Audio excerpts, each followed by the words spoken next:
For Progressive Voices, I'm John Sinton, and this is a turning point. Today, honor. The American government, that masterpiece of human ingenuity that implemented the concept of three co-equal branches that provide the checks and balances we used to be famous for, runs on the honor system. So, what do we do when the leader of our country has no honor? How long will his supporters stand by him when his lies wind up hurting them and their families? The vaunted rule of law, it's out the window. Our chief executive is, by Supreme Court decree, above the law that no man has ever been above before. One of many clues in support of this notion is the fact that he pardoned even the most violent of the January 6th insurrectionists, then turned around and went after the FBI management and agents who investigated and arrested them. Firing the top brass in both federal law enforcement and the military underscores the point. Loyalty trumps the rule of law. You can say anything and then do what you will because promises were made to be broken, especially campaign promises. There is no longer a so-called third rail in politics, called that because electric trains run on power fed through the third rail, touch it, and die. Donald Trump is a magician, or maybe an alchemist, because he says the rules don't apply to him, and they don't. We have no enforcement mechanism that will hold a man in check who is determined to roam free of legal constraint. He's shown us that time and again.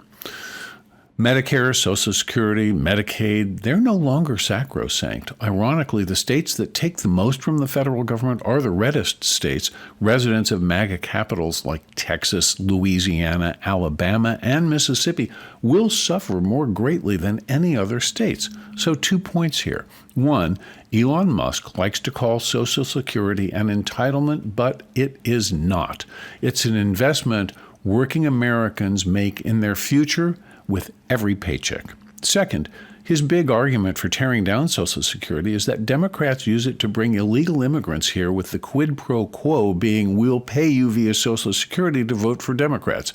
Well, of course, he said that on Fox News, so there was no pushback, no journalist to call out this obvious lie. The truth is, illegal immigrants who work and pay taxes are paying into the Social Security fund, but they are not extracting any money from it. They can't.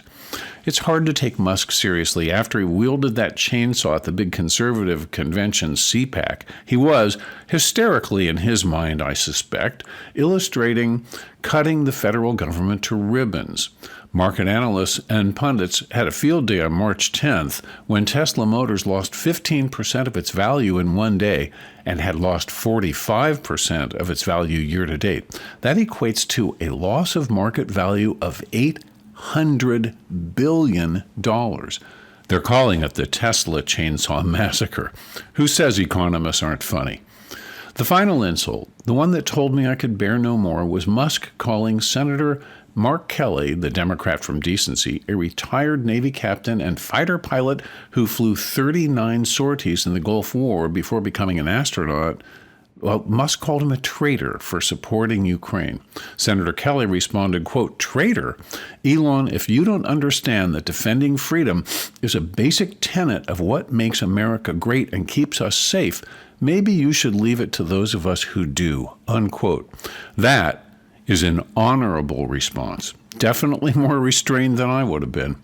People who skirt the spirit of law but live within the letter of the law are bad enough. We see it every day as they register their cars in low or no road tax states and then drive them where they actually live in states that do have usage taxes. Now we have people, powerful ones at that, who brag about gaming the system, violating both the spirit and the letter of the law. These rampant, thoughtless cuts are no good for us in the long run. For instance, decimating the IRS helps only the uber-rich who don't want to pay their fair share, and it hurts the average citizen who will now spend the rest of their life on hold trying to get a simple question answered.